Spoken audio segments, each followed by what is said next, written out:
دنیا میں بہت سے سچ بھی بولے جاتے ہیں، جی بہت سے جھوٹ بھی بولے جاتے ہیں۔ ٹھیک۔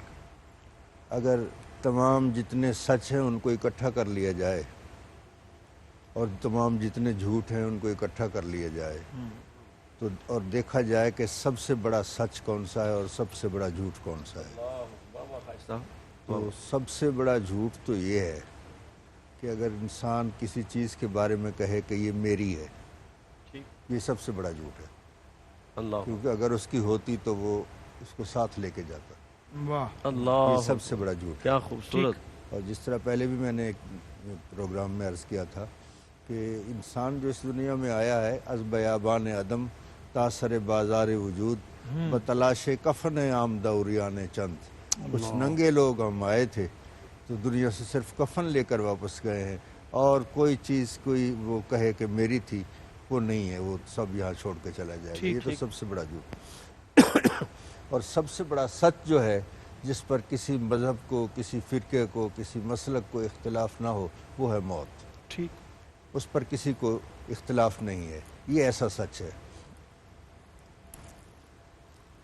تو انسان جب اس دنیا میں آتا ہے تو اس کو یہ یاد نہیں رہتا کہ میں نے مرنا بھی ہے۔ ہمارے علاقے میں سرائکی بیلٹ کی بات کر رہا ہوں، پہلے یہ طریقہ کار تھا کہ جو گھر بنائے جاتے تھے وہ قبر نما بنائے جاتے تھے، ٹھیک۔ دیواریں کھڑی کر کے، اور اس طرح وہ خیمہ نما ہوتا تھا، چھپر دونوں طرف سے وہ ڈالے جاتے تھے، اس کی شکل قبر کی ہوتی تھی، تمام گھروں کی اسی طرح ہوتی تھی۔ اس کا مقصد یہ ہوتا تھا کہ اس شکل کی وجہ سے تمہیں قبر یاد رہے۔ تو اب وہ چونکہ وہ بھی صورت نہیں رہی، لہٰذا انسان اس دنیا کی لذات میں اور آرام اور آسائش میں یہ بھول گیا ہے کہ میں نے مرنا بھی ہے، میں نے اس کا حساب بھی دینا ہے، لہٰذا وہ جس پہ جتنا ظلم کر سکتا ہے کر لیتا ہے، جتنا کسی کا حق کھا سکتا ہے وہ کھا لیتا ہے، اور امتحان سے وہ بے خبر رہتا ہے کہ مجھے اس کا امتحان بھی دینا ہوگا۔